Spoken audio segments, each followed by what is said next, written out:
Come on, baby. Let's go. It's John and Pete and John and the Two-Sided Podcast. Pete and John and Pete and Two-Sided Podcast.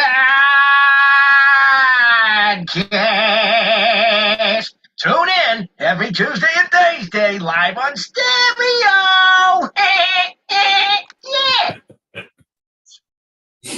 Yeah. I love it. Everybody, that's our good friend. And another thing with Dave, if you don't follow him, give him a like, give him a listen. We are the Two-Sided Pod. We are here every Tuesday, Thursday, 8 p.m. Pacific, 11 p.m. Eastern. We're live on the YouTubes on Thursday, 8 p.m. Pacific, 11 p.m. Eastern. That's 4 a.m. Greenwich, Meanwich Sandwich time if you're across the pond on Fridays. Thanks for tuning in. If you can't catch us then, you can catch us on Spotify, Amazon Music, Apple Music, all the, whatever, man. Tell your friends, tell your enemies, tell your followers. Thanks for tuning in. That's awesome. John, are you private, or are we doing this whole I have to look at YouTube thing now again too? It hasn't fully loaded on my end, so I will let you know. I'm gonna go. You should just on a limb and say yes.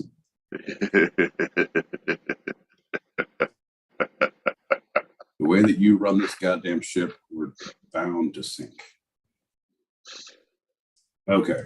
And okay, cool. I don't see myself. I'm not echoing. John, it's fucking rock, baby. Welcome to the show. Oh, let's pop this packet and do a shot. All right. Ready? Hey. Pour the shot. Yeah.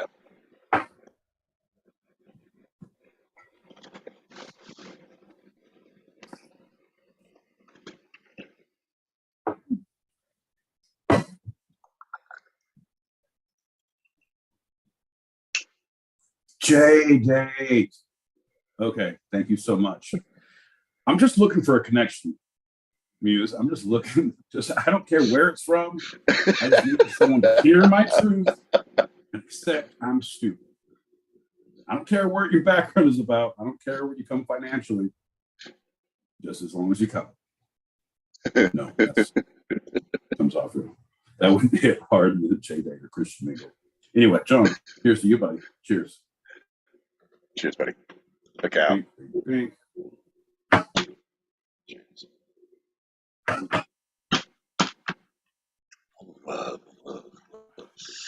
My favorite thing. All right. Yeah. My favorite thing about watching you do shots, just so you know, every time you do a shot, you're like a chick puking over a toilet. You hold your hair back.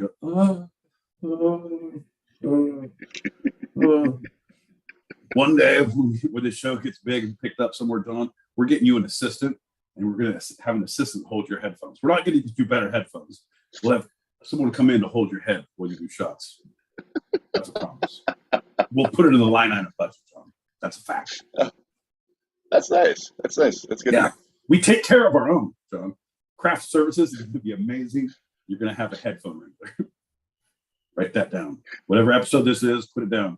2 minutes in, you can hold that. This is a verbal agreement. States totally holds up in a court of law. Yeah, 100%. Pop that final packet. We'll start the show. All right. One more. All right. One more. Here we go. Pop that packet, pop that packet, what? Baby, pop what? that packet, pop that packet, baby, pop.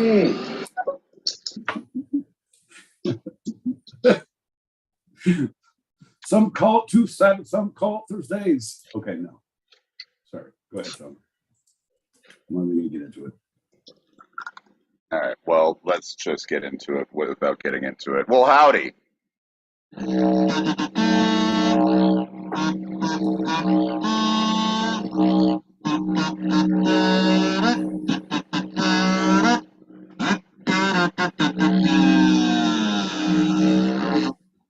Boo!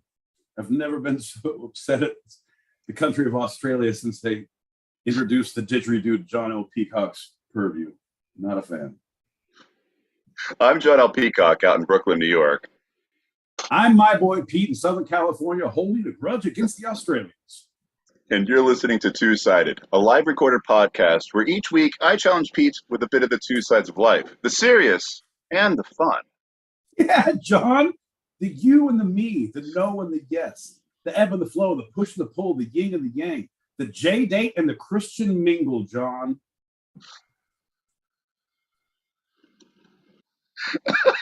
There you go. You slipped it right in. It was seamless. It was seamless. I shouldn't have finished on that. It was like, I was waiting for you to laugh. Come on, buddy. That's the punchline. I don't think that fast or that hard. Come on, buddy. Hey.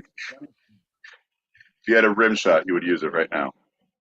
I'm saying, country for a rim shot. Well, let's start the show as we usually do with a general check-in. My boy Pete, how you feeling? In one word, my boy Pete, how you feeling? In one word. Unhinged. That means it's going to be a good show, ladies and gentlemen. Oh, buddy, you have no idea. It's not even about what I've been pre-gaming for. It's about my goddamn day job. And I'm not even going to get into it. I'm probably going to get into it, but I'm not going to get into it. But you're going to know about it. Oh, the world is going to know about it. My boy Pete ain't happy. Ain't nobody happy. It's great to be here. Well, then we have to get straight into our first lightning round. Lightning round! It's time to get down. Come on, come on, come on, come on, come on. Yeah! Woo! What's up, John LP? What's up, my boy Pete? How y'all doing tonight? What up, lightning round guy? Man, you're in good spirits. Yeah, man, I'm telling you what, it's been a hell of a week. I've been pretty much all alone, left to my own devices. I've been eating breakfast for dinner, dinner for lunch, cracks for dinner. I have 2 dinners. I'm very hungry. I'm a growing boy. What do you eat for dinner, John? You seem so much less unhinged than my boy Pete. That's great. That's great. You seem like you got your act together. I do, man. He's a cauldron ready to boil over. The demons in his side and soul, the likes of which you have never seen, shall probably be unleashed, and I do not wish to be around. So I will be retreating back to my closet of doom, my dungeon, my captivity place. Is that okay, John? I bid you adieu, my friend. I'll see you soon. Farewell, my friend. Bye.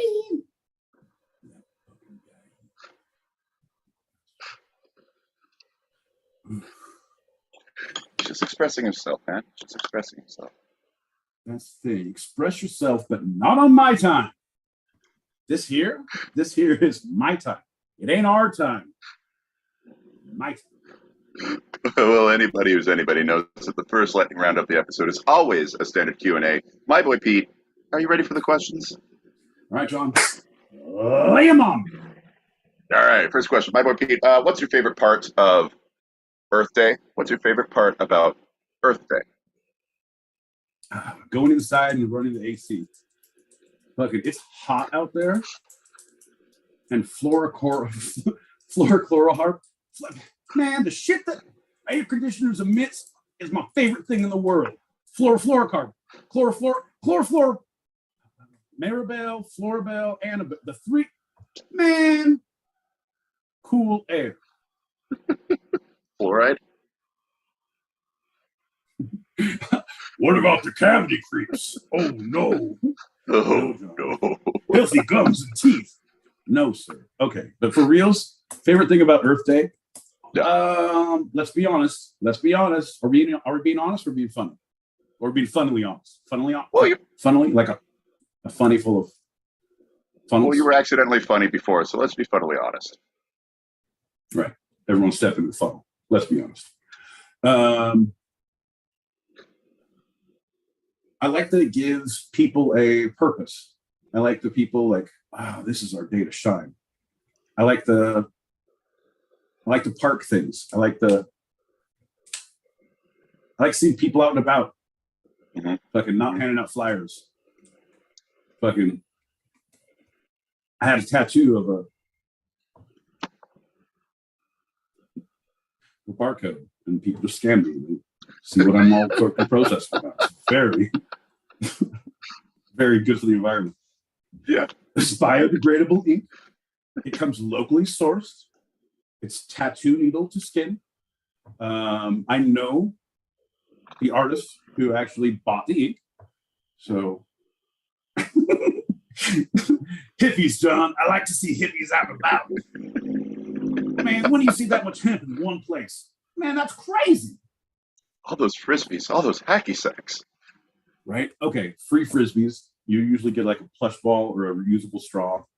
Yep. Hey, if you sign up for this email protest about fill the blank, we'll give you this reusable straw. I'm in. Sign me up. All right, my boy Pete. Next question. What is your least liked thing about how humanity is killing the planet? What do you like least about how humanity is killing the planet? What kind of a fucking stupid question is that, you animal?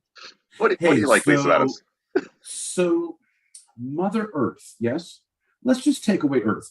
So someone's slowly killing your mother. What is the thing you like the least about your mother's murder? Yeah. Is it the indignity? Is it the lack of respect? Is the name calling, John? Is the liberties they take with her sexually, John? I'm saying.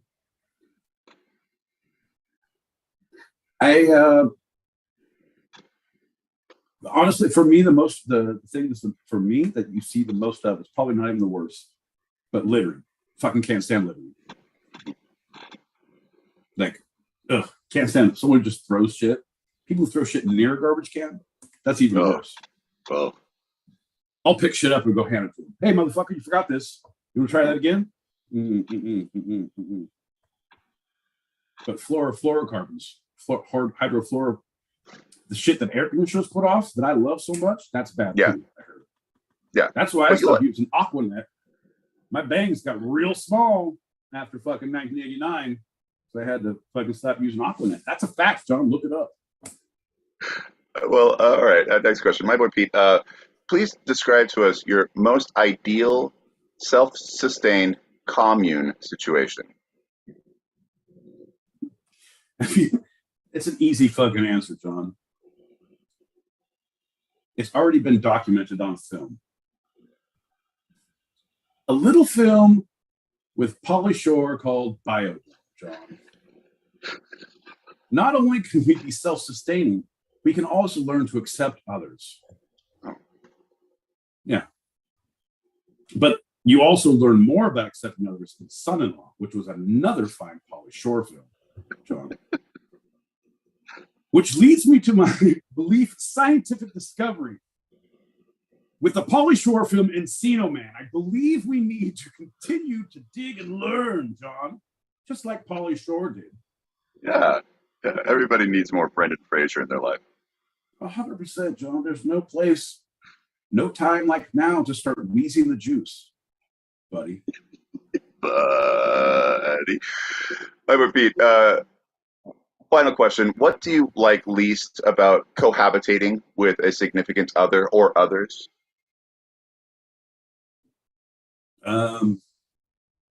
Significant, if it's a significant other, honestly, it's a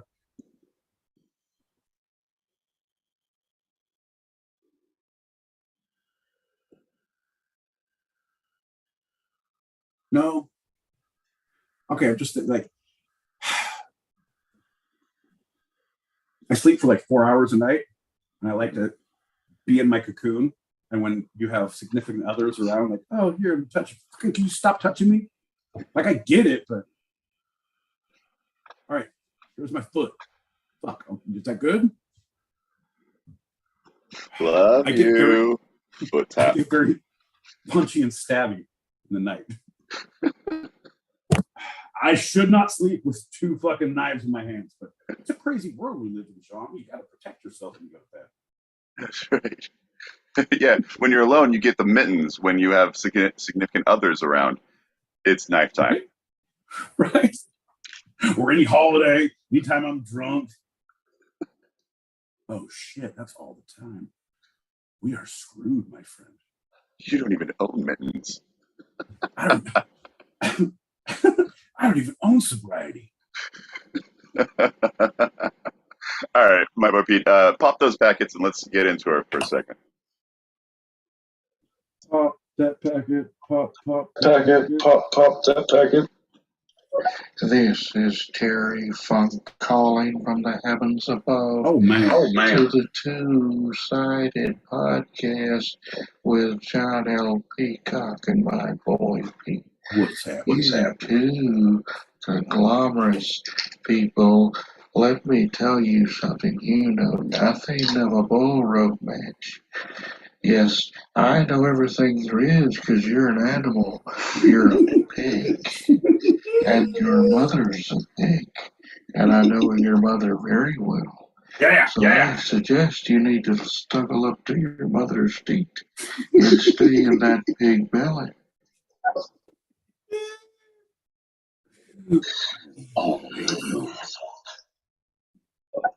I too have a rant about hippies, and we just say I can get along with anybody and all that stuff. But I went to a little festival this other weekend, and they get up there talking about the environment and solar power, and all these words, and which is fine, But my thing is, okay, if we're going to have a festival and come here, and the thing is to raise awareness on recycling,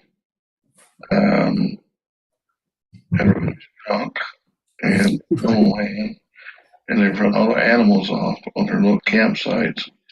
So it kind of defeats the purpose just a little. Right. I don't know. Just my little 2 cents. 100% wrong. I'm with you on that. You do The thing for raising awareness for whatever, and what you do leaves a bigger footprint. And like, oh, here's all this trash and all this shit and all the things. And yeah, it's like PCU. Have you ever watched PCU?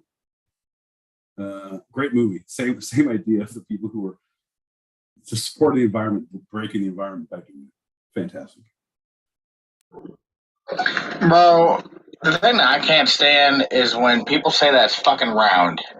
Nah, my mom flat. Quit saying my mom thick as fuck. My mom ain't thick. Quit saying that shit. Sure. It's just a little more tidbit about Biodome was I think that was the world was introduced to Tenacious D. Ironic. Yep. Pretty amazing. 100%. Did you just see they just got their millionth follower on YouTube? They just got sent a plaque for their millionth fucking, like, god damn. Started at Biodome, now we here. My whole crew started at Biodome, now my whole fucking crew here. Ain't that right, KJ? Happy Earth Day to you. Woo! Sorry? Oh, sorry. Oh, okay, bye. Show me one of your continents below the equator. Happy Earth Day to you. Woo! Hey man, you ever see a panacea? Check this shit out.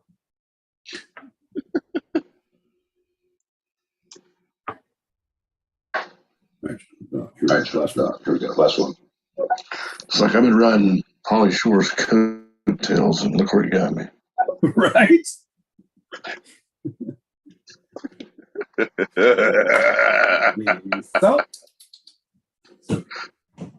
Let's do a shot. Let's get into our first one. With all this talk of Earth Day, it's right on par because my boy Pete, cheers. Baby. Cow.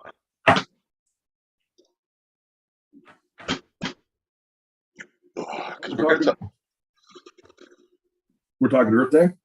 No, of course not. That's in April. We're going to talk Ira Einhorn. Oh, I was going to say, I smell like patchouli right now. So that would fit. But all right, the unicorn. Let's talk about him. So Ira Samuel Einhorn, born on May 15th, 1940, grew up in a middle-class Jewish family in Pennsylvania. He graduated from the University of Pennsylvania in '61 with a major in English and went on to pursue an academic career. does that fucking mean, John? Let's just take a step back. I pursued an academic career. It means you went to school professionally. I never stopped learning. Man, I know you. I know a lot of people. I'm getting my master's. I'm getting my PhD. Motherfucker, you are deferring your student loans. You're hoping that a natural disaster comes up and clears the books before you have to start repaying that motherfucker because you're in the education field. Well, you know what, John? It's about time the buck stops here. Sorry, I had to get that off my chest. I'm ready. That's all right. There is another way to define academic career, which is, in his case, from 64 to 65, Einhorn worked as an instructor of English at Temple University. However, it's possible that Einhorn's frank conversations with his students about cannabis and LSD didn't endear him to the university's administrators because Temple did not renew his contract. And Temple's a bunch of fucking straight-laced motherfuckers, John. That's what I heard about. Right? When I was going to take a position there, I was like, y'all are friendly, right? Y'all are friendly? And they're like, huh? I was like, man, you guys ain't cool. I deferred. I went to Southern California. Well, around that time, Einhorn was also making a name for himself as an activist. A charismatic speaker, he gradually became a prominent radical voice in the anti-establishment, anti-war, anti-violence movement of the era, charming many of Philadelphia's elite along the way and creating a cult of personality around himself. He was also no stranger to drugs. Everything you're saying, John, I'm picking up, man. A cult of personality. I like a few of those words. Drugs. I learned that one back in drug school, Cheech. I'm a big fan of this episode so far. Tell us more. We are all ears. Well, he thought about the people because he launched a rescue service for people experiencing bad trips and taught a series of free courses around the LSD experience. That's awesome. John, that's awesome. Yeah. So anyone who's ever done anything that takes you on a different plane, you know you need a co-pilot or you need a base, you need something, you need a Sherpa. Here, hold my bag, Sherpa. If you don't have that, it could be a rough road. Or if you're a mindset where it doesn't fucking matter and the world's going to end anyway, you're pretty good that way too. But yeah. I'm just saying, what a great service, John. So he made a name for himself in the counterculture of Philadelphia at that time. And was one of the loudest voices of the activists within the culture of tuning in, turning on, and dropping out. During the 1960s. Really? He was one of the loudest voices, John? Does that mean he couldn't tell a lot of secrets, John? What do you mean by that, John? Well, during the 1960s in Philly, he was a symbol of opposition to the war in Vietnam. He even co-founded Earth Day and would proudly boast to anyone who would listen that he was on stage at the first Earth Day events in Philly as the Master of Ceremonies in 1970. Yeah, of course. When you're tooting your own horn like that, John, I did this. Yeah, great, man. I was the first one to peg my jeans. Fuck off. No one cares. You pegged? Let's move on. Einhorn was also fond of nicknames and had several. The Village Voice called Einhorn, quote, indisputably Philadelphia's head hippie and also the city's #1 freak. But the nickname that stuck was the one he gave himself, Unicorn, which he chose because of his German surname, Einhorn, that translates directly into one horn. Einhorn, one horn. Unicorn. Finkel is Einhorn. Einhorn is Finkel. Ah! That's for our YouTube listeners. Thanks for tuning in, everybody. If you're here live on Stereo Streets, click that link above your head. You'll be able to see your goddamn faces. If you're already watching, may God have mercy on your soul. And in 1971, he ran for mayor of Philadelphia, unsuccessfully. But Einhorn was also a lecturer who once held a Kennedy Fellowship at Harvard University. He became a New Age futurist and paranormal expert, often enchanting his audience with lectures about psychic weapons, and psychedelic drugs, and the environment. I will now shoot mind bullets at all of you. You are in trance. I am Einhorn. Unicorn. Let's translate it. Come on. And he was well connected with a worldwide network of scientists, corporate sponsors, and wealthy benefactors. One of my favorite things is benefactors, John. I've been looking Especially for a few wealthy ones. Well, I mean, I don't care. You don't look a gift benefactor in the mouth. You look them wherever they tell you to look them. That's a fact, John. So things are looking up for this guy, right? He seems like he's co-created Earth Day. He's protesting the war. He's #1 freak of Philly. He's well connected. He has the benefactors that you love so much. Thus far, John, I am all in. What goes wrong next? It's not necessarily good. However, there was a side of Einhorn the crowds and the news cameras never saw. In private, he was jealous, abusive, self-centered, a serial womanizer, the eye of an emotional hurricane, some would say. Again, what is wrong with him, John? I'm waiting for the other shoe to drop. Thus far, I'm all in. Well, in 1979, he became the prime suspect in the disappearance of his 30-year-old girlfriend, Holly Maddox. Their 5-year romance was stormy and marred by countless breakups. Come on, John. That's like any good romance. You read the periodicals, don't you, John? They're stormy, they're racy, they're busty, they're intriguing, but it's a goddamn serial, John. I'm still all in. What happened next? Well, Holly, as everyone else, was charmed by his personality and seduced by his boisterous charisma. She was the product of small town Tyler, Texas, one-time high school cheerleader with a love for art and nature. She was described as bright, creative, beautiful. She voted most likely to succeed by her high school class. And when moving to Philly in '71, she decided to stay because she loved the area and she dreamed of starting a bohemian-style dressmaking shop there. Mm-hmm. Sounds like you got a real smart mouth on you. Sir, I had to throw that one in. Maybe we can cut that out, right? That's real funny. That's it. I'm buying 4 of the dresses just to make amends. Well, Holly wandered into Einhorn's heady world in October of 1972 when they met at his favorite hangout, La Torres restaurant. He often held court there, but never picked up the tab. That's awesome. That's awesome. You got this, right? I'm just here for the conversation. You got this, right? Perfect. Tell me that fucking Jesus picked up a tab for his disciples. Other than the loaves and fishes, John, did he ever? Last Supper, you know they split it fucking 12 ways. Not right. 13.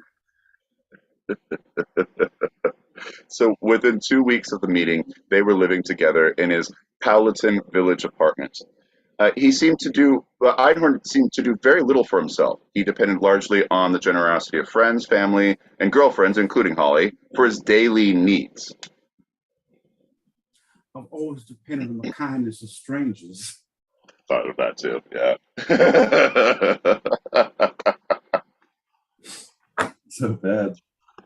Holly seemed to disagree with some of his radical ideas. In one instance, the two were talking about a rally they were going to in Washington, D.C., and Einhorn wanted himself and the others to try and get arrested, and she said they should not try to do that, and he dismissed her, saying that if everyone got arrested, it would be, quote, like a big party.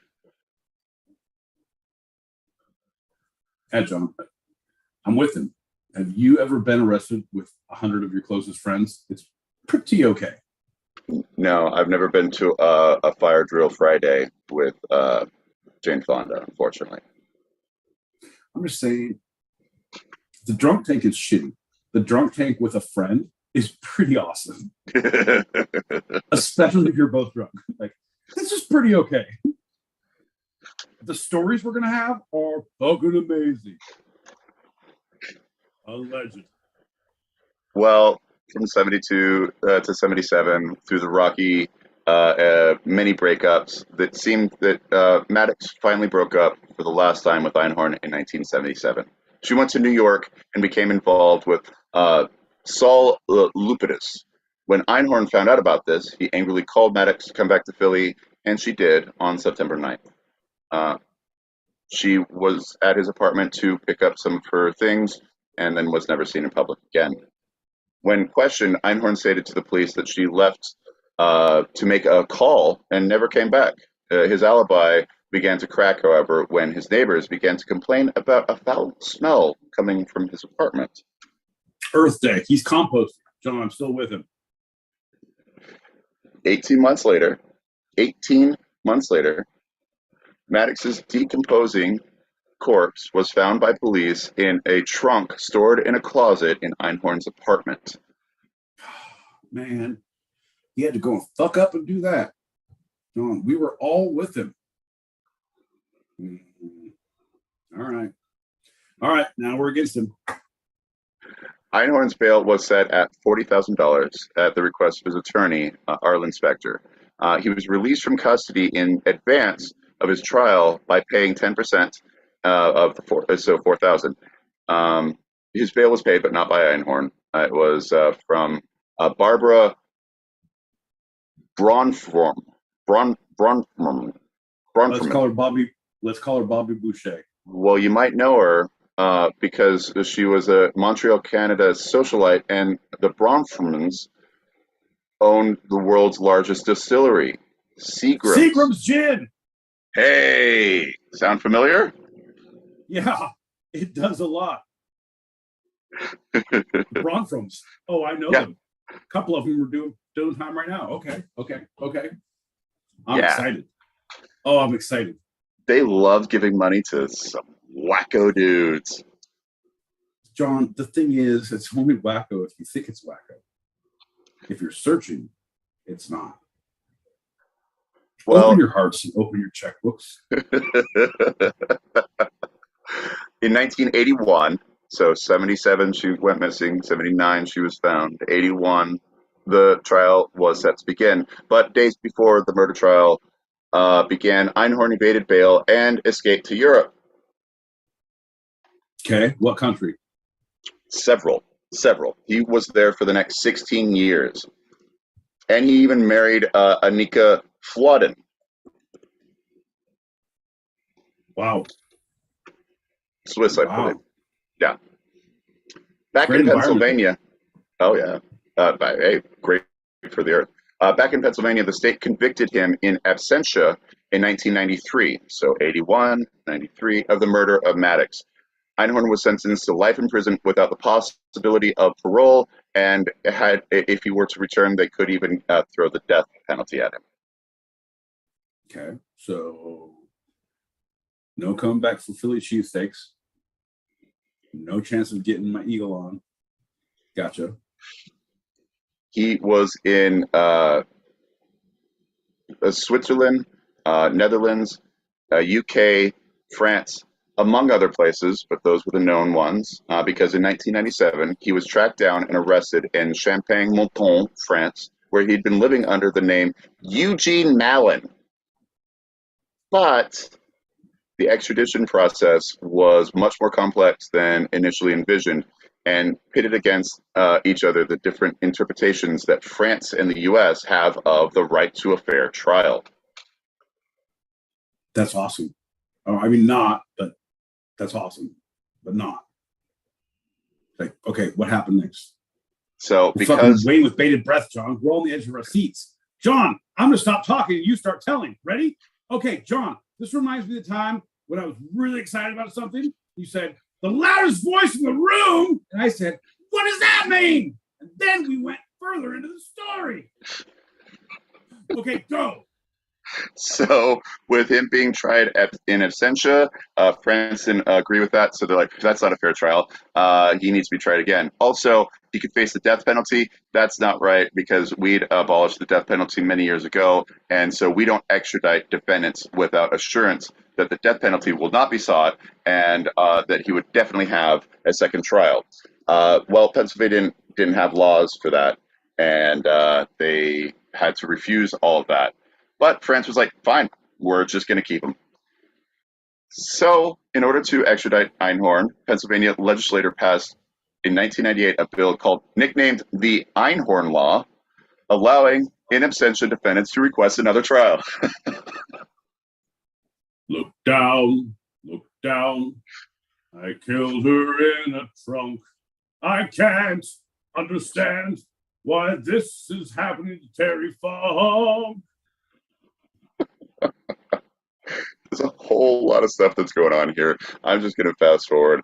The Congress of France did pass that he could be extradited, but it had to be signed by an executive. So the prime minister, he took a while to do it because he was checking things out. So he didn't get back. He was finally extradited back to the U.S. But people call your people, and we will talk about things in due time. I will call you later. Bonjour. This was not until July of 2001. Sorry, 2001. With the promise that he would receive another trial and would not face the death penalty under any circumstance. All right. He gets one haircut a month, gets to win arm wrestling, gets 20 chicken McNuggets from McDonald's every month. Right. No death penalty, the chicken McNuggets, the haircut, also winning at, how you say, arm wrestling. And then we will sign the agreement. It's 2001. How are computers? It's been a year. It's good, yeah? Yeah. Everything is black and white. No problem. Clinton had to make some executive orders in order for all that to happen. It went to both leaders of the nations in order for him to come back 4 years after he was originally arrested in France. At that point, John, you got to own it.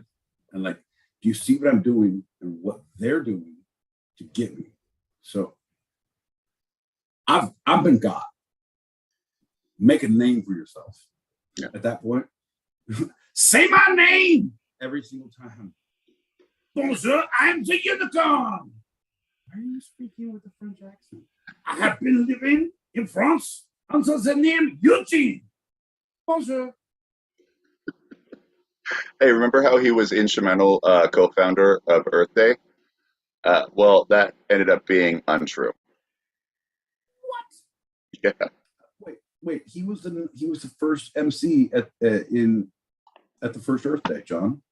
At the first Earth Day that he posted all the time, right? And he said because of that, he was there. He was there from the beginning. He was organizing all of that way before any of those events happened. I was the one who gave out the brown acid at Woodstock. That was me. You guys, was a bad acid. You know me. It's a bad acid. You know me. They made an announcement. Eugene. I'm Eugene. What's up, guys? You guys want some acid? So this has taken a turn for the worse. I do not think we should continue down this road. Yeah. Continue, John, your peacock. So event organizers of Earth Day disputed his account in a sworn statement, including a rebuttal during testimony in Einhorn's murder trial. They used the time to be like, no, he was never part of Earth Day. That's great. They gave a scathing rebuttal. They came in hot and said, this is very embarrassing for him. I feel bad. I should have put a stipulation for no public shaming. this is not how the French do. We just scorn you and look down upon you. Cheers, Eugene. I wish you the best. He was, it seems, one of the MCs at one of the first Earth Day events in 1970 in Philadelphia. But there were hundreds of thousands of people involved in those events across the country. And the organizers attested that he had no hand in the planning of any event and was never involved more than that one part of those first events. That's it. That's all he did. That's funny as shit, but if you were Earth Day, what would you do, John? Yeah, no. This motherfucker was instrumental. Yeah. I don't know. It could be all the composting fumes that I've inhaled over the years, but his face does not ring a bell. So, side note, because we've been talking enough about it, because of the organizing across the nation, the federal government created the EPA in December of 1970 as a response to Earth Day, the first Earth Day. And that's when we all stopped having the ability to pour motor oil down the drain. That's bullshit, John. Now I have to take my car and be oil changed at a fucking station where they dispose of it according to EPA standards. The grass is right here, John. Well, that new trial finally went underway in October of 2002.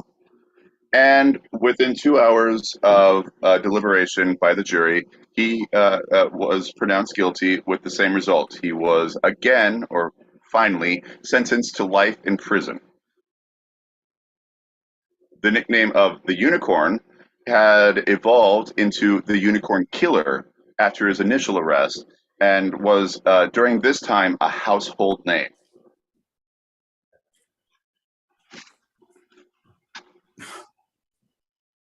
I don't know why, but never mind. I'm a butterfly, and she is my flower. I'm a butterfly, and she is my flower. You guys, you see the size of that chicken? One of the best scenes from any movie. Young Guns 2. You're welcome for listening. There you go, man. There you go. So 20 years after his initial arrest, nearly 25 years after killing Maddie Maddox, he was sentenced finally to prison for life without parole. He continued to attest that a CIA agent had her killed, but never explained why she'd been composting in his closet for 18 months before being discovered by the police. Hey, man, Earth Day. You said it. I was just trying to finish it up. Did you see that there's a for end of life planning now, you can become a tree. You can, they will biodegradable coffin. And I was like, oh, it's gonna be cheaper. It's not cheaper. It's bullshit.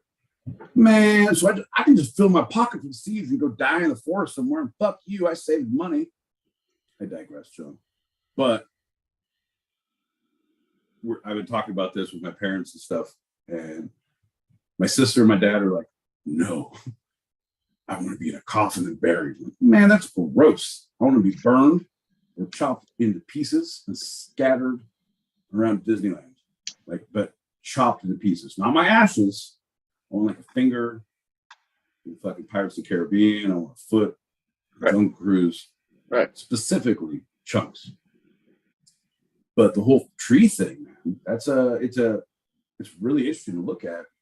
Because it's like, yeah, people can then, instead of a headstone, they can come to a tree. I'm like, huh, okay. Right. I'm like, how about those little flesh-eating beetles they have in that Brendan Fraser movie? Can I get some of those? And then I can come back and Like a mummy? Can we do that? Or what's up with that? That's how I got kicked out of the fucking funeral home, John. It was real crazy. Well, what about a sky funeral, like the Buddhists from Tibet do? I don't think there's enough helium balloons in the world to lift me up that high, John. We'll probably talk about that one another time. So let's just finish this up. So Ira Einhorn, speaking of death, one of the biggest names in the Philly counterculture of the 1960s and 70s, and the Unicorn Killer, died in early April 2020. A nurse was by his side and pronounced him dead around 4:20 a.m. at the eve of the month that houses Earth Day. Police attest that his death was not coronavirus related and was simply of natural causes.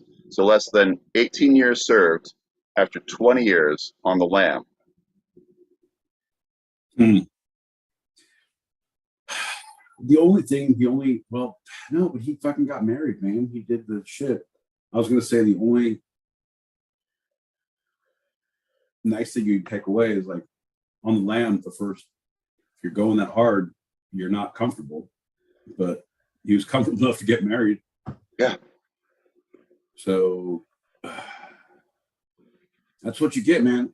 Eugenes of the world, am I right? They have this fucking freedom that the rest of us don't. I think that's our big takeaway, John. So that's the unicorn. That's the Eugenes.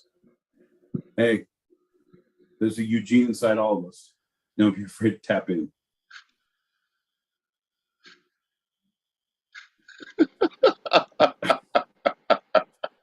I got nothing here, John.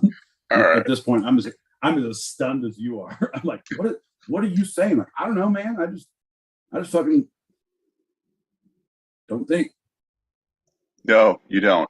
Hey, pop those packets. All right, we'll pop the packets, produce a shot, and rest be damned. Oh, what, Sleep? Hey, here we go. I know it's been a while since I came through, so I guess I had to make my first message special. Yeah. This is John, Pete and John and Pete on Thursday night. I'm missing every week, cause it's John, Pete and John and Pete every fucking week. You know, John and Pete, they never miss the beat. They come up here every motherfucking week and get drunk as a motherfucking skunk. Now it's time for me to pop the trunk. I got what you want. I got some more motherfucking type of hardcore drugs for sale in my neighbor hell. But it's my favorite spot to dwell. Getting toast to the good times. Already know they'll be crossing them fine lines. Sniffing them fine lines. While we wish for ladies, they be living fine, hidden from behind, man. They just be recline while I get inside their vagina. Designer rhyme, never been fine, and I you know where I've been. It's good to see you. My man. Sleep. God damn, you're fire, my friend. Anyone knows Sleepy Wonder out there, follow him on the stereo streets right now. Give him a like, give him a listen. He's also on YouTube. He has a channel. His shit is fucking unbelievable. Sleep, man. It's so good to see you, brother. Hope you've been well, son. Ashes to ashes, dust to compost, right? Right? I mean, I get the whole, chopped into pieces thing. I want to be like ground into sausage and put on pizzas. Right. Make pizzas that'll fuck you up, and call it Gabe's Ashes. Like, this motherfucker smokes so much weed, you're gonna get so high off, and see how many people are like, okay, you just want to film me? Oh, I guess. All right, fair enough. And people are gonna get so fucked up. They would be like, see, we're on the same plane. I was making jokes like, no, I want to be cremated, and then instead of like, oh, what do you want your ashes? I'm like, no, have a ceremony, have like a party funeral, and then after, like, you got to have one for where there's like the old people to sit down and like reminisce about when you were a child and shit. Right. Like, and then you have the after party. But right. The party after is there's going to be like little finger sandwiches and like little cookies and shit served and tea and coffee. And guess what's in the coffee, John? You're right. It's my boy Pete. You've eaten of my blood. You've tasted of my bread. Let's get crazy, bitches. Yeah, More tea? I thought this was half and half. Yeah, it's half milk, half tea. He never has 2 cups at home. Let's do a shot, brother. All right, let's. Oh, I was like, I have a shot poured. No, I actually don't. I drank that one in the last shot go around. John, it's weird how time flies when you're doing a show. Time travels. Here we go. Time travels. Yes, it does, my friend. Actively does. Bink, you're in the kitchen. Bink, you're in the show. Bink, I'm running from the police. What the fuck? Cheers. Cheers, everybody. Bink, bink. Hey, you're welcome for listening. Because that's going to lead us to our next lightning round. I don't know if you heard it. You should play it again. I don't know if you heard it. Tell it again. Tell it again. All right. And that's going to lead us to our next lightning round. Lightning round! It's time to get down. Come on. Yeah! Sorry, I didn't hear the first go round, but I somehow knew there was a first go round. Anyway, what's up, guys? How's the show going? Man, I was sold us all out there. Crazy. You know how I said you weren't unhinged like my boy Pete? Lightning round guy, what have you been doing since the last one? Oh, hanging out, playing Nintendo, huffing paint, like I do. Back to that, huh? I've never stopped, John. Can't stop, won't stop. Get it. All right, Anyway. it's been fun. Bye. Later, man, I'm about to be consul. Bye. I thought you said he was done with that, my boy Pete. Hey, man, who am I to yuck someone's young? You know what I mean? All Let right. you do your own goddamn fucking thing. Right, John? I'd let you be a ginger. You have no idea how many hours I stood over your bed with a fucking pair of clippers, just like, I can end this all here. I can take all of this away. You know, I did some shots. Never mind. No, never mind. I got to come back in a month, every month, once a month. Man, I've seen Breaking Bad in the last 3 weeks, John. I know exactly how to get rid of hair. Well, this lightning round segment is one of your favorites and mine and my boy Pete's. That's right. It's Editorial Dick.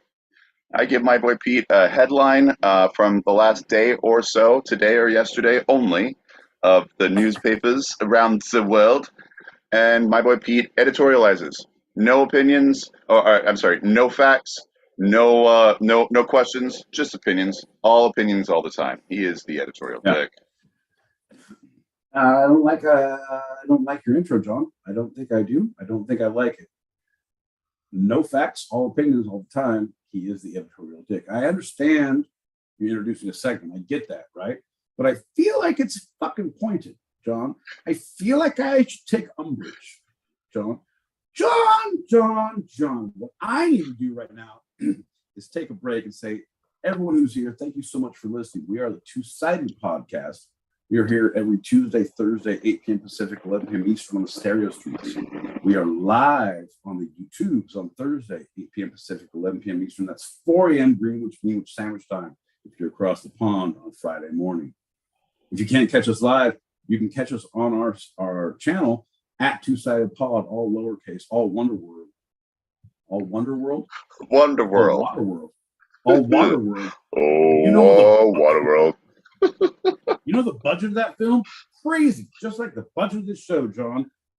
If you can't catch us live on the YouTube, you can catch us on the Spotify, the Amazon Music, the Apple Music, We're on Patreon. We're on fans only. We're on farmers only. You want to see a ginger look crazy?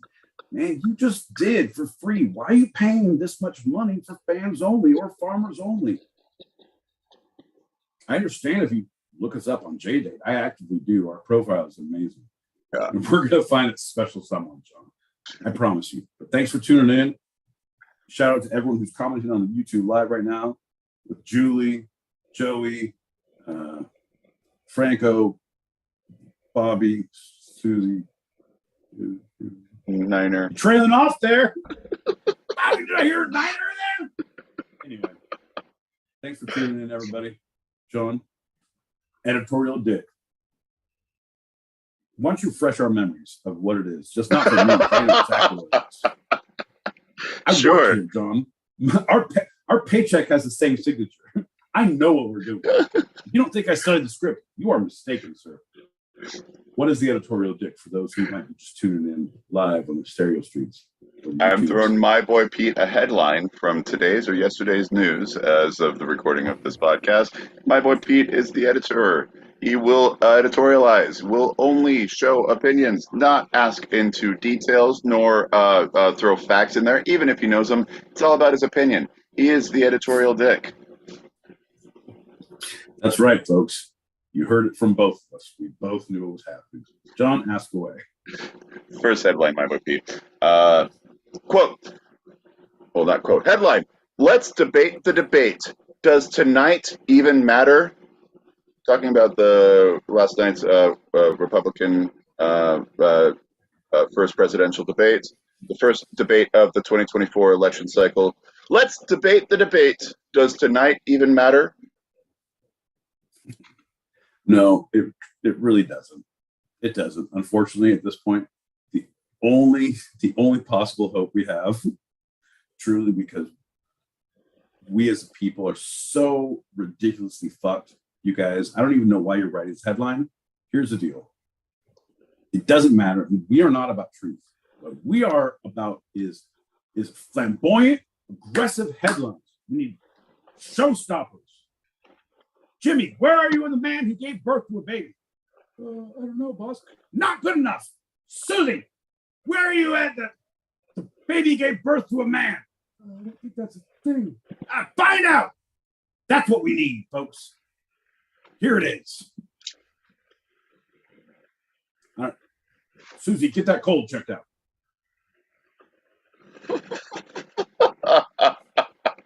All right, moving on. Next headline. Wagner mercenary leader, Russian mutineer, Putin's chef, the many sides of Yevgeny Prigozhin.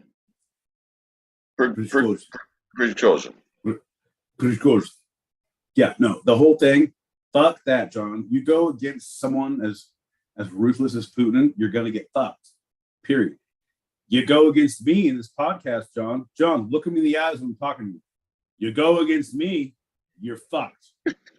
Get on the plane. Oh, we're doing great, he says. Get on a private jet, he says. John L. Peacock is just going to go from fucking New York to fucking Fort Lauderdale for fucking spring break. John, that's when we get you. That's when Prigozhin got. No, sir, I don't like it. Doing better. Yes, and that was great. Just a quick side note: I saw Putin was questioned about it. He neither confirmed nor denied. He only said he made many mistakes in his life. Anyway, third headline. Mr. Bond, we have ways of making in Mother Russia, private jet flies you. Yeah? What does that mean? Yeah, right. Into Birch Tree. Check with the Polish 10 years ago. Anyway, next headline. Now you're Transylvania. It's so horrible. So horrible. Oh, they're like real life Bond villains. It's so horrible. And they're not even great. They're not really Bond villains. They're just thugs. They're just all thugs. All right, I don't want to get killed. So next headline. Japan to begin to release the Fukushima water today. 5 things to know. Japan to release the Fukushima water today. 5 things to know. Oh, good. You fucking put that in the headline. Let me get the 5 things real quick off the bat. Number 1, fuck your fish, Japan. Number 2, you're fucking our water, Japan. Number 3, hey, has anybody drank some water recently around Japan? Fuck you, Japan. Number 4, did I mention how much I love sashimi? Fuck you, Japan. Number 5, Simpsons already did it. Fuck you, Japan.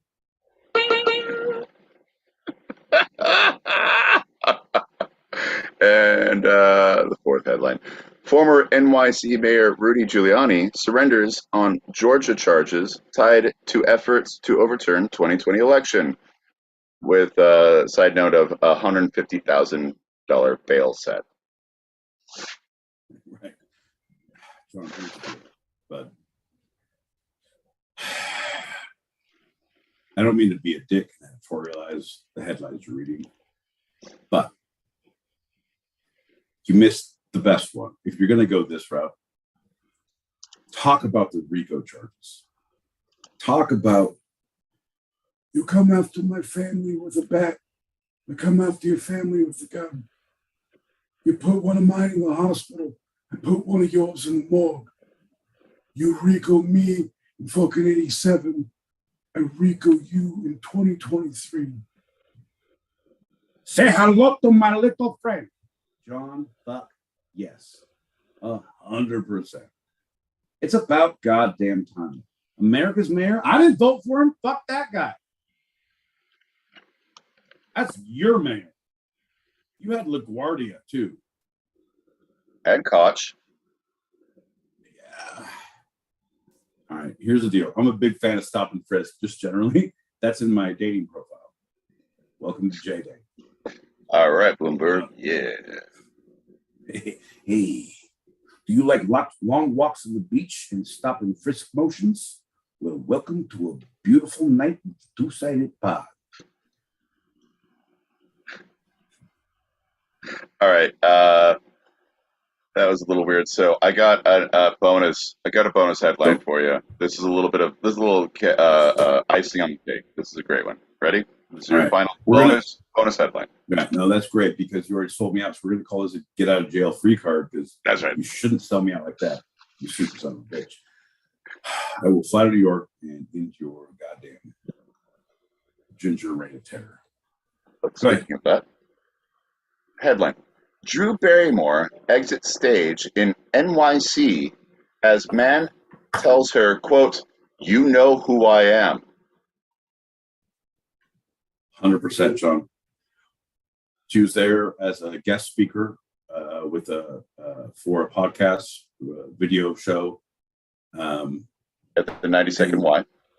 Yeah. And what I'm saying to you, because it's Drew Barrymore, that's probably either A, some sort of a remake of, or be a real life example of a love story with Christopher Reeve, where this man comes up and says, I know who you are. You know who I am. They didn't say the man was 97 years old. Come back to me. And the whole thing, she had that thing. She's going to go to the hotel, see that she was in the picture with him, be all like, what the fuck? Turns out she can time travel. And then she'll find the penny after she falls in love. It's a beautiful story. Heartbreaking. And Drew Barrymore should star in the remake. Oh, no. Oh, no. You know, oh, no, I proved myself. You know who I am. Oh, please don't hurt me. I have brittle bone syndrome. Oh, no. Apparently in that, before being escorted off, she said, yes, of course I know who you are. Hello. And then he said his full name. And then at that point, security escorted her off stage and him out of the building. And the security did not escort her off stage. The host took her off. The two of them walked out. Security was in the wings. Right. Security came and got him after he said, "My name is Rumpelstiltskin." He started the spell. Get him. Oh shit! Master Steve Sean Gold. Oh no. Mary Drew Barrymore. If you guys, shout out to Drew Barrymore. Woo! Get that right, John. We got a couple packets to pop. Hit those, and we're gonna finish our packets for now, and finish the show, and then we will continue with them. All right, folks. John's excited. What he means to say is, after this small Dr. Packet Popper segment, we're going to go ahead and do the last segment, and then we'll be in the green room. The green room is going to be in this room where we will play all the other messages. But right now, after we play his messages, we're not going to play them in the show because John is pretty much a dictator, and I don't know anything about technology. Therefore, he wins every time. All right, what do we got? Oh, shit. Oh, I get it. You're all serious tonight. What? You don't even get feedback from the gallery. What?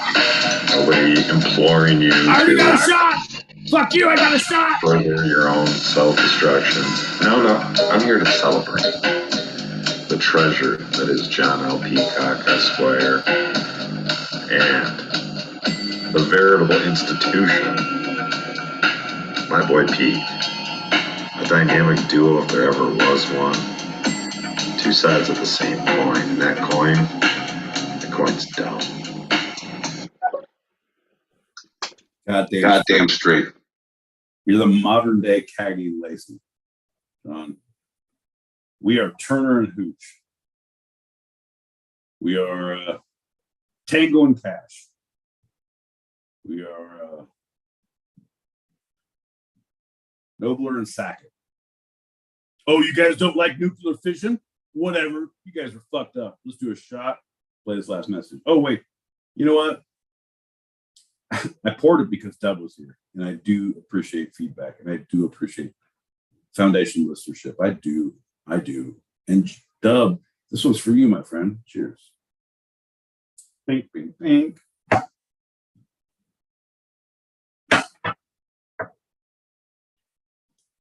Oh, shit. John doesn't have his mic on now, but he did the shot, and he put his hand on his head because we don't have a headphone wrangler yet. We're going to get one. All right, here's a question for the both of you. If you could drink with any animal in the animal kingdom, what animal would it be? They would be able to talk. They would have the ability to talk and have a nice fucking drunken conversation with you, and you'll be able to pick their brain. For me, for right now, off the top of the dome, I'm gonna have to go with a dolphin. I don't think a dolphin drink like hard liquor. I think a dolphin chug beers, then shoot it out of their, Get that. hole, and give girls like wet t-shirts and stuff like that. Wet t-shirt dolphin chugging contest. You know what I'm saying? Like you would have that type of time with the dolphin. Hell yeah. Bro, okay, wow. You went in a different direction than I did because, yes, if I need that from my animal experiences, but I'm more of like when I go to the wild animal kingdom and I go to the San Diego Zoo wild animal experience, I like a little, I'm thinking more of a three-toed sloth, right? Where you sit around slowly sipping and appreciating your surroundings. You get maybe an aardvark, right? Who can't get that, like, and they take time to like, whoa. I'm like, hey man, tell me about your lady aardvark experiences. I know you have them. And like if you're drinking, it's going to take a hot minute because he's not drinking that fast and he's going to have some great stories. Hashtag aardvark experiences. Well, you started with that three-toed sloth, and I'm glad you went off of it because the only thing they're drinking is like liquid morphine. So, John, the thing is, I like Caesar too. Anything that, hey, you got to get down to get down. You know what they say? that's not what they say. That's what the three-toed sloths say, for sure. Yeah. Yeah. Fucking, it's not an epidemic. It's a sackler party with sloths. Get the fuck up, John. All right. Hey, let's finish this show out. We got our final segment, and it's going to be about oh, this is fun. It's the meaning of life. We're going to talk about the meaning of life. I'm just kidding. I'm just kidding. We're talking about harmonicas. Okay, number one, I have a lot of shit to say. Probably not as much about harmonicas as I did the meaning of life, John. I have that shit figured out, bro. Like on lock.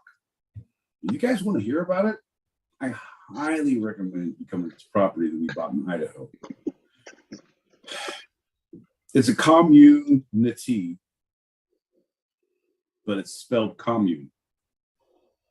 Anyway, all you got to do is give up your worldly possessions, get a little brand, listen to everything you have to say. Tuesdays, Thursdays, 8 p.m. Pacific, 11 p.m. Eastern, 4 a.m. Greenwich, Wednesdays, Fridays. It's not a fucking difficult deal, you guys. Wow, meaning life. Anyway, harmonicas. I got a few things on that. Well, many harmonica histories began around 1100 BC. So that's 1100 years before Christ, with the Sheng. Bullshit. Go ahead. Tell me how fucking before our Lord and Savior Jesus Christ was born, someone was fucking up the world with a harmonica. Tell me about that, John. I'm all ears. Well, the history begins with the precursor, the Sheng, a Chinese instrument featuring a bundle of bamboo tubes attached to a curving pipe. The instrument contained a free reed, a strip of flexible metal that flaps up and down when the player blows through the Sheng's holes, thus creating musical tones. Fuck you, John. You're a Shank's hole. Here's the deal, man. I'm gonna let you know, just because someone has a reed and a fucking instrument and they're blowing through things doesn't mean it's a harmonica.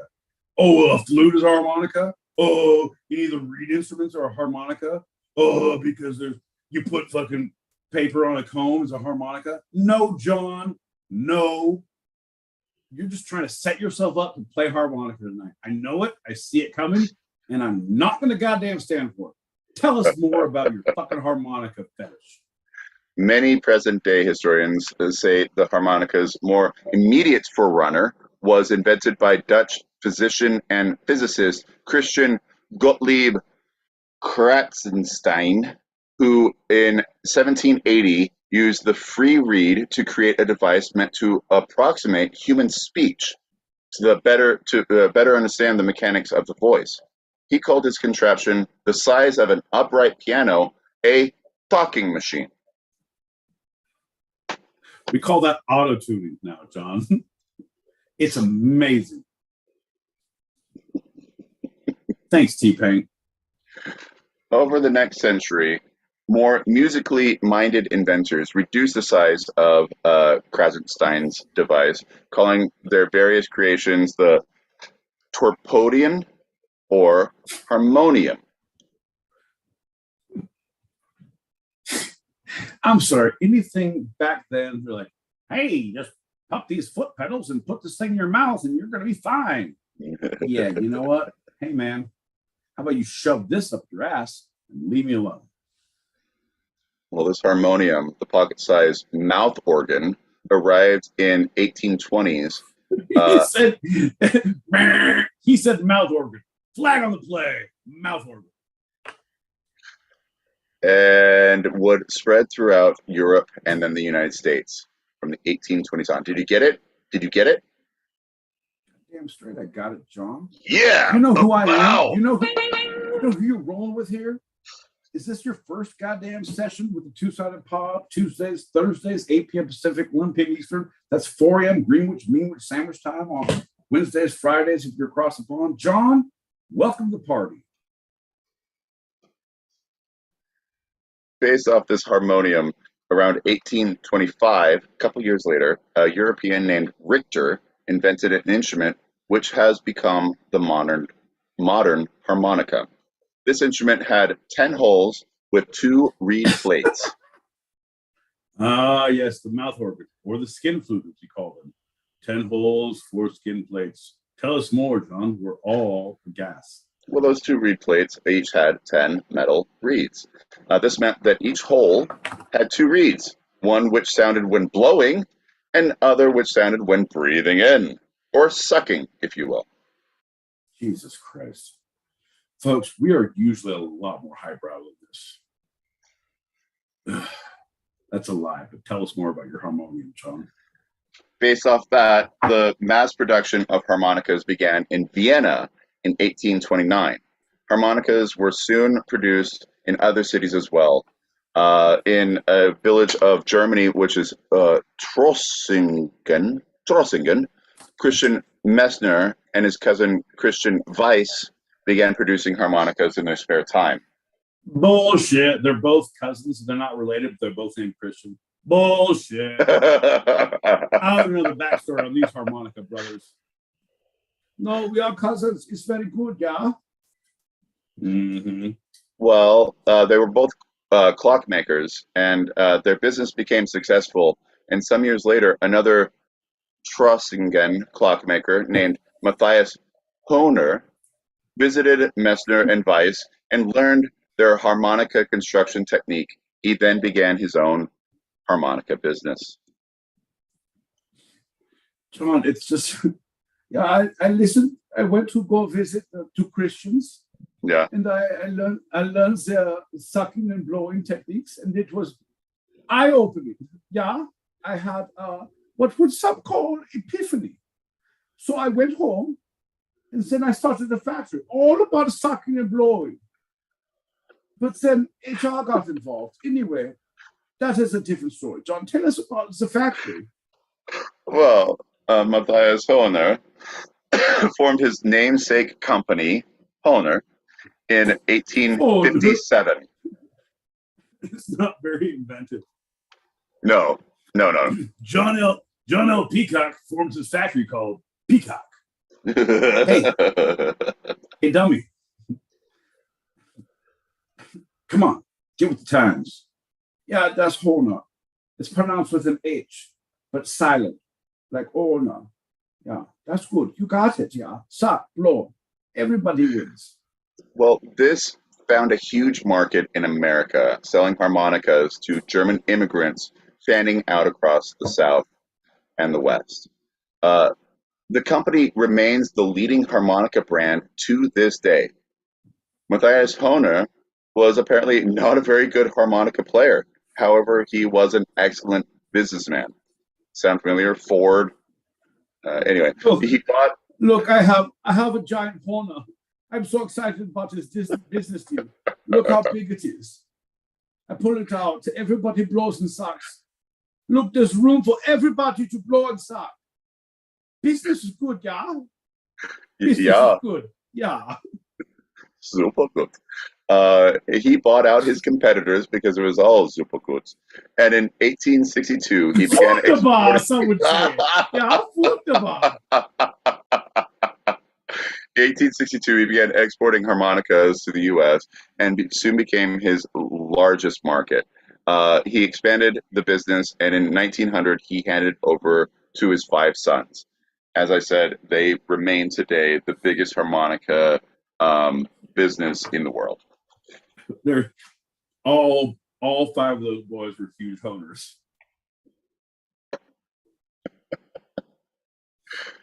The chromatic harmonica, which is what Richter really did, which was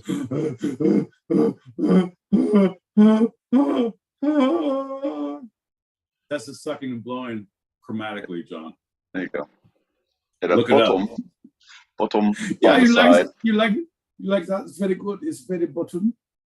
And it allowed people to play all the notes through one harmonica. And it was further developed by Hohner and sold. So Richter made it, Hohner sold it. In the 1930s, Larry Adler became the most famous player of the instrument of the chromatic harmonica and remained so until his death in 2001. He was the one who could play the big harmonica that you had to move things back and forth to play every single note of the keys, right? The different keys. Where we haven't talked about this, I kind of just blew past it, but most harmonicas, all harmonicas really, are A one key. harmonica. Un harmonica. One harmonica is one key only. A chromatic harmonica wunderbar. John, has it all. we learned all the things with you. The button that's chromatic is wunderbar. There is notes, the space, yeah, and then you push the button. All notes are there. John, it's amazing. Oh yeah. America loved it, took it as their instrument. They were carried by soldiers in the Civil War, and by 1890, they were sold mail order by dozens of catalog stores. Of course, like an American took it as own. All right, we're on the battlefields for the Civil War. Everyone has a harmonica and pizza, and French fries. Those are staple foods. America, you guys suck. These early harmonicas all came with an instruction guide of how to properly play it, but Americans real quickly threw that aside and looked at unorthodox ways of playing. Blues musicians learned how to cup their hand over the harmonicas to get all kinds of bent and slurred notes. Others would choke, quote unquote, the instrument to get odd percussive effects. This was a huge 100%, John. Yeah. John, that's the same thing you do with guitars. You can make percussion notes. You can mute your own chords. You can do anything you want. Same thing with comedy. You can go ahead and drink a little bit and slur your words. You can go ahead and mute yourself anytime things get too serious. It's very specific of an art form. Ain't that right, John? That's right. I mean, Harold Corlander, who was an early collector of African American folk music, called the harmonica, quote, probably the most ubiquitous of Negro folk instruments. Ubiquitous of Negro folk instruments. It was featured as a solo instrument by pioneers like Grand Ole Opry star DeFord Bailey and by our Arkansas radio pioneer Sonny Boy Williamson. Sonny Boy Williamson. Your emphasis was on the wrong syllable. Sonny Boy Williamson. We're going nowhere, John. Get your harmonica out. Let's play this thing off.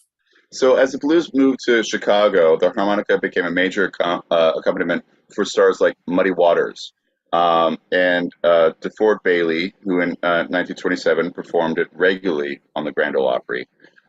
In the 50s and 60s, it became popular with signature acts such as the Beatles, Johnny Cash, Bob Dylan, Sammy Davis Jr., and just exploded from there in American music. I'm going through the names you said.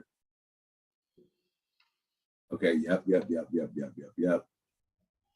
You're saving one, and I see it, and I have a good one. Well, Bob Dylan, Stevie Wonder, and John Popper of Blues Traveler are also known for, John Popper especially, right? John Popper, like that motherfucker is ridiculous. Yeah. I was a fan of Blues Traveler in the day, but watching him, what he's been doing solo, I don't like that he lost the weight, John. I'll be honest. Like, I know it's good for your health, but I don't like it. You know the story behind that, right? Yeah. If we're going down that road, yeah, that's a whole different story. Yeah. But, so I like that he lost it because he's still around. So let's just give it that. No, he should be around, but at least wear a bodysuit, man. Give the people what they want. Listen to the Kings. Right? Give the people what they want. Come on. I'm saying leave on a high note. All right. Today, the harmonica has spread everywhere and has become the top-selling instrument in the world. is particularly valued for its popularity and ease of playing. Harmonicas are available in many different keys and tunings, which greatly expands their musical repertoire. There we Thanks go. to continued modernization and innovations of modern players, the harmonica has gone beyond its roots as primarily a folk instrument. And it's now spreading to the younger generation who have begun to rediscover the harmonica and adapting it to current musical styles, reinvigorating this ancient instrument and bringing new delight to harmonica players everywhere. So it's a nice old one, and it's going into the future, baby. Harmonicas are here to stay. There we go. I'm shocked and appalled that I feel like you edited yourself, and good on you. I saw a first edit on the fly. Like, good for you. You did that. You had to talk about it, but you did it. I see that you've done this one without talking about it. Like, good for you. You fucking Shanghaied my joke. I had a great joke plan, but you saw it coming, and I'm all right. That's good on you, man. John, you know how much I fucking love listening to you, learning from you. Like, you do good research. Once we have a staff, I kind of need you in that room running shit on the research team. Like, they can all look shit up, right? But you need to be there. If we get you the headphone wrangler, you have to be in the room for the researchers. We're going to get you a staff to lighten your load, but you have to actually be there the entire time, so your load's not really lightened. Not at all, John. Not at all. You're going to have fucking finger sandwiches. Your cocktails will be made. Your headphones will be held to you every shot. Like, you're going to live like a king. A new chair, a less dungeon-like environment. It's going to be great, John. It's going to be great. Well, speaking of great, the sources for this episode of Two Sided have been first segment, Jewage.org, All That's Interesting, Unsolved Mysteries, Murderpedia.org, that's a great one, NBC News, and the National Enquirer. Second segment, HarmonicaTunes.com, the Smithsonian Magazine, Jonberg-harmonica.com, PBS, and Duraflame. Wow, and Duraflame? Yeah, it was a fun one. The Harmonica That Burns was the title of that article. That's what I'm saying, man. If we got a research team and we really put this, like, John, you're good now. But if you had someone who could pull up, like, even more, it's going to be great, John. And I think you need a load taken off. Like, you need a little reprise, and then have a reprise, so you can sing your reprise. No, reprisal. Reprieve. Is that what you're saying? Are you talking musical or are you talking like life? No, reprieve. Both. No, it's a relief. And you should probably go and empty your bowels. Really eat some Metamucil. I don't even know. My boy Pete, before we end this episode, is there anything from this episode that you'd like to take a second glance at, a second look, second thought, a second opinion? This is Pete's Rejection Corner. Yeah. John, there's a lot. We're both learning our way. We're both taking time and taking breaths, and like, I wish that my first swing would have been a lot better at a lot of things. And then you covered and came in like, well, that goddamn ship has sailed. Like, I don't know. So what I need to do is think about what I seem to be saying, and then say it. Like, put a little thought process. You know what I mean? Like, don't just shoot from the hip all the time. Like, don't black out and plugging it up in the car. Crazy. Yeah, don't do that. Right? You know what I mean? But also it sometimes works. Does it not? God damn it. Don't enable me, John. I thought this was an intervention. Nope. Folks, you're the Two-Sided Pod. We're here live every Thursday night, 8 p.m. Pacific, 11 p.m. Eastern. That's 4 a.m. Greenwich Mean Sandwich Time on Fridays on the YouTube. We are also on Stereo Streets Live Tuesdays and Thursdays at those same goddamn times. If you don't know when it is, you should probably run it back. Now, my phone doesn't have a run back either. So that's 8 p.m. Pacific, 11 p.m. Eastern. That's 4 a.m. Greenwich Mean Sandwich Time on Wednesday and Fridays. I apologize for being so aggressive. Ain't that right, Sean? That's right, buddy. Hey, let's do a shot and get out of here, huh? It's about time. It's about time. All right, pal. Well, thanks for listening, everybody. We have our open chat show live on stereo every Tuesday at our usual start time. So if you want to join us or you want to throw some topics out there, email twosidedpod@gmail.com. That's TWO, sidedpod@gmail.com. And for those listening live on the stereo app, stick around in this room for a continued chat in the green room right now for after show wind down. It's your shot.